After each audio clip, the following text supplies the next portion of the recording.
ममता बनर्जी ने खुद कहा, यहां से कोई घुसपैठिए बाहर नहीं जाएगा।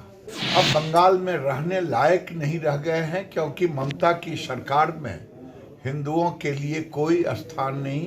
मुस्लिम समाज के लोग, वहां की सरकार सब कर रहा है और ममता बनर्जी केवल तुष्टीकरण की राजनीति कर रही है। भाजपा 200 के पार बंगाल में होगा। नमस्कार, आप देख रहे हैं लाइव सिटीज और मैं हूं आपके साथ शिप्रा झा। बंगाल में अगले साल चुनाव है और अभी से ही बंगाल में चुनाव का दंगल शुरू हो गया है, या यूं कह सकते हैं कि बीजेपी की तरफ से अभी से ही पूरी तैयारी की गई है, तो वहीं टीएमसी भी पीछे नहीं है। इसी बीच अब दोनों के बीच में बयानबाजी भी चल रही है, जहां एक तरफ बीजेपी का सीधा सीधा टारगेट टीएमसी पर होता है, तो वहीं टीएमसी कुछ उसी प्रकार से उसका करारा जवाब भी देता है। इसी कड़ी में अब बीजेपी के फायर ब्रांड नेता गिरिराज सिंह ने भी ममता बनर्जी पर हमला बोला। आज सर्किट हाउस में पत्रकारों से बातचीत के दौरान उन्होंने ये कहा कि बंगाल में तुष्टीकरण की राजनीति हो रही है। सबसे पहले आप सुनिए गिरिराज सिंह क्या कुछ कह रहे हैं। बंगाल के अंदर तुष्टीकरण की राजनीति करती है। पिछले चुनाव में उनके एमएलए ने पत्रकारों को, बाहरी लोगों को एक मोहल्ले में ले जाके कहा कि ये मिनी पाकिस्तान है, आपको ले चलता हूं।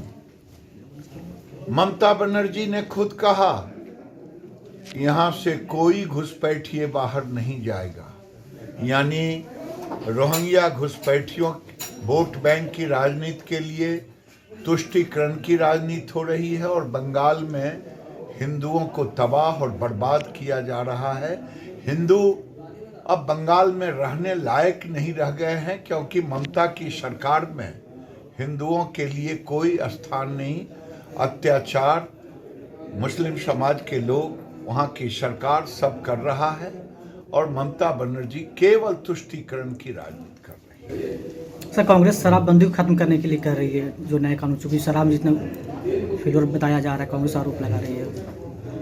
चलिए, ये मुख्यमंत्री तक सदन में उनको सवाल उठाएंगे। वो विपक्ष के नेता हैं। तेजस्वी यादव, वो सोशल मीडिया पर आंदोलन करते हैं, बड़े अच्छे क्रांतिकारी आदमी हैं सोशल मीडिया पर।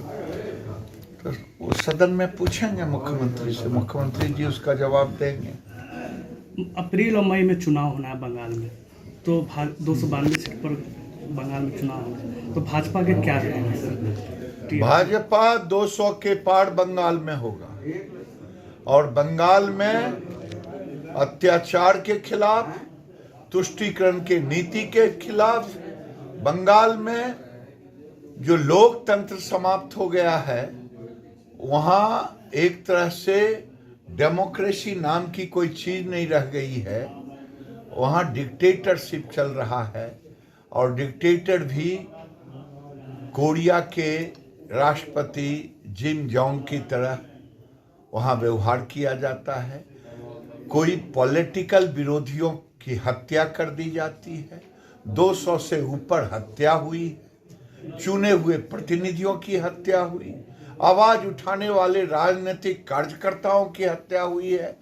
इस बार बंगाल में ममता का सफाया तय। तो सुना आपने, गिरिराज सिंह की तरफ से ये साफ कह दिया गया है कि बंगाल में डिक्टेटरशिप चल रहा है और ये डिक्टेटरशिप ज्यादा दिनों तक नहीं चलेगा। और इसके साथ ही उन्होंने एक बड़ा दावा भी कर दिया कि इस बार बीजेपी कई हद तक ज्यादा सीटें वहां पर जीतेगी और बीजेपी ही इस बार बंगाल में अपनी सरकार बनाने जा रही है। और अभी तो चुनाव को लेकर कुछ भी सामने नहीं आया है, सिर्फ ये पता है कि अगले साल चुनाव होने वाले हैं, लेकिन अभी से तैयारी दोनों ही दलों की तरफ से पूरी कर दी गई है और बंगाल का ये दंगल शुरू हो चुका है। ज्यादा अपडेट के लिए आप जुड़े रहिए लाइव सिटीज के साथ और अभी तक अगर आपने हमारा यूट्यूब चैनल सब्सक्राइब नहीं किया है तो सब्सक्राइब कर लीजिए। ये वीडियो अगर आप फेसबुक पेज पर देख रहे हैं तो पेज को लाइक कीजिए, साथ ही साथ आप हमें ट्विटर पर फॉलो करना मत भूलिएगा।